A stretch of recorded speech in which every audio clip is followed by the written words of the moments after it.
One other thing that is useful to know about is organizing your iPad, and that involves moving programs around that are displayed on your screen, very often consolidating programs into folders so that you don't have 25 or 30 pages to have to flip through to find things. What I'm going to show you is how to create folders, how to move files and folders around. I have, you'll see on this screen, well, basically Football Frenzy, Roblox. There's a couple of games that my grandson likes to play. And what I'm going to do is I'm going to put those two games inside one folder.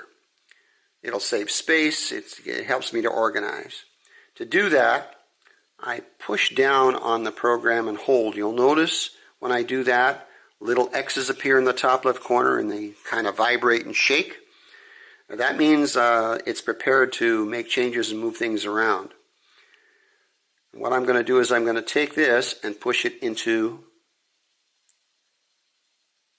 the other program here, and right away it's ready to create a folder. I can now change the name. By touching that, I'm going to put down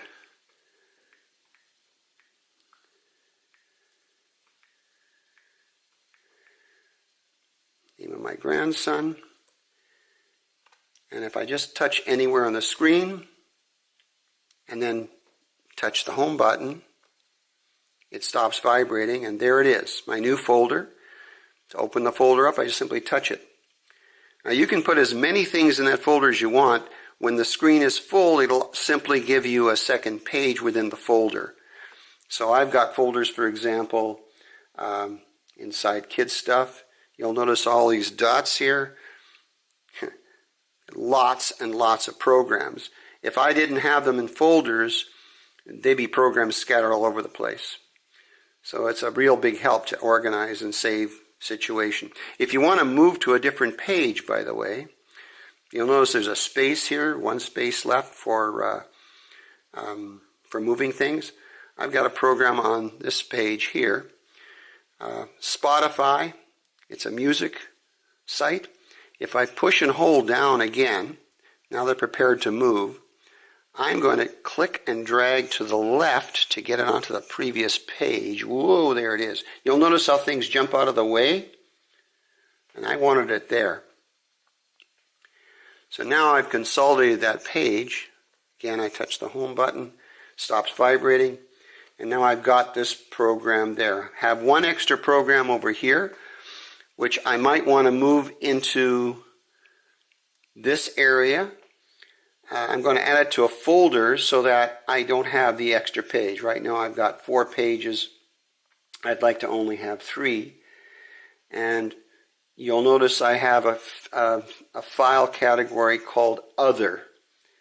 Simply a folder that has a whole bunch of stuff that sort of was left over from all my other programs. I couldn't think of a category.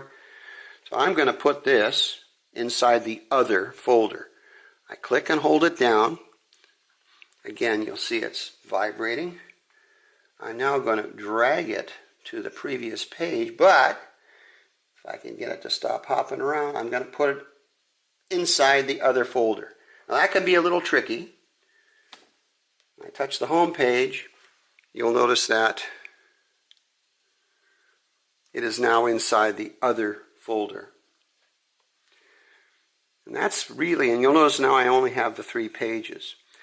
That's really a good way to organize things. Certain things the iPad won't let you move. For example, if I hold this down to get things shaking again, you'll notice that the App Store doesn't have a little X beside it. It doesn't want you to move those things. Same with settings. Doesn't want you to move that situation because it's supposed to be there. Although I can move some of the other materials that are there. And that's one of the secrets to organizing your iPad.